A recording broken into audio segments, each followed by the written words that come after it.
But the two main reasons we need caching is, first of all, lookup from the SSD or even hard disks is slower compared to RAM, and second of all, the computation cost is higher, right? Hey everyone, welcome back. And in this video, we'll be discussing about caching, which is one of the most important things to learn as a backend developer, why you need caching and how does that exactly work, especially with regards to how databases work. Let's go. Also, if you're new here, make sure you leave a like to the video, subscribe to the channel to receive daily updates on front-end, back-end, web development, and more on programming side. This video is a part of codedamn's t-shirt giveaway program for the month. If you want to take part and win an amazing codedamn t-shirt, all you have to do is leave a comment on this video about what you think, and that's it. You are eligible. If your comment gets a heart from codedamn, you will win a t-shirt for absolutely free. Alright, so in this video, I'll focus more on the caching part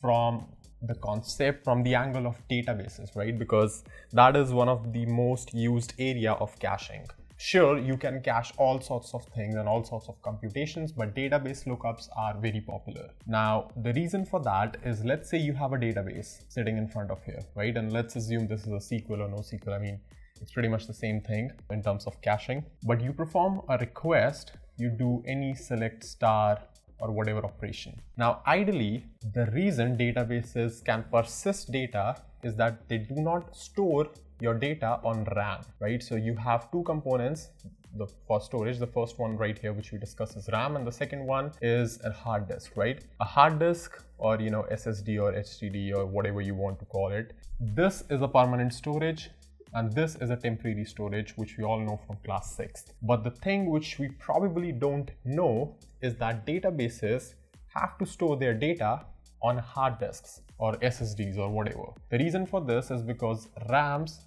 are temporary, and if the power loses, you're gonna lose out that data.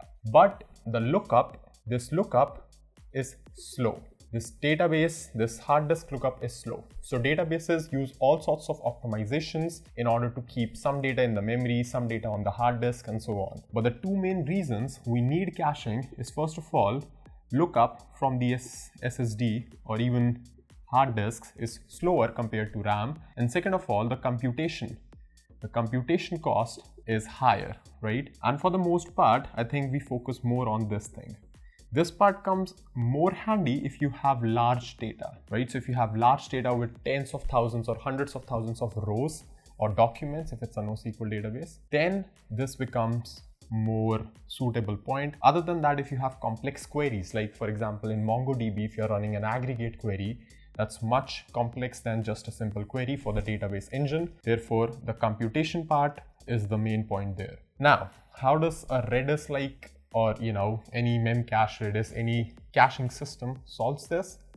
Well, you see that it's basically nothing. Redis is a very simple software which is a wrapper around how you can store and get and maybe expire things inside of your RAM, right? If this is your application right here, you're gonna see that whenever you call your backend, for example, whenever you call your logic layer, that logic layer first of all checks that if that result of that query is existing in cache. And when it checks that if it exists in cache, it's actually just querying RAM in a structured way, right? So Redis is just your RAM, which you can query with the software, right? So Redis sits in your RAM and optimizes these lookups which you perform, but on the RAM storage, right? You can directly access the RAM and just read and write bits and bytes, but it's always nice to have certain mechanisms and certain things and certain features built in.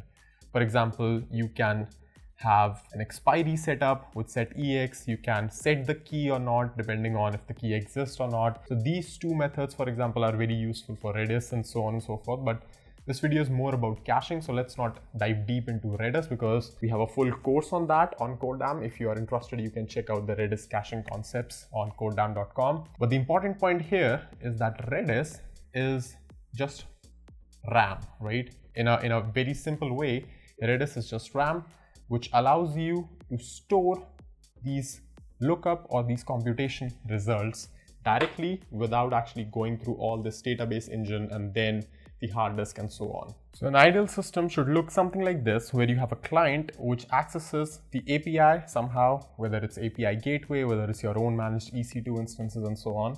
If this is a query, if the backend sees that there's a query, it performs the query, but it first checks Redis or any caching solution if you already have a cache against that. If the cache is found, then you return the query. If it is not found, you run it through the database, which, you know, in most of the cases, if it's a cold query, it goes to the disk and using the database engine, which is the primary engine how it queries the file system, gets the data, ideally stores it back into cache for any future use, and be done with it, right? So Redis in this case acts more as of a query booster instead of a critical system, because if Redis, let's say for some reason, is not able to store this query, or forgets, then you always will hit this no branch, and transparently you will get the result back all the time.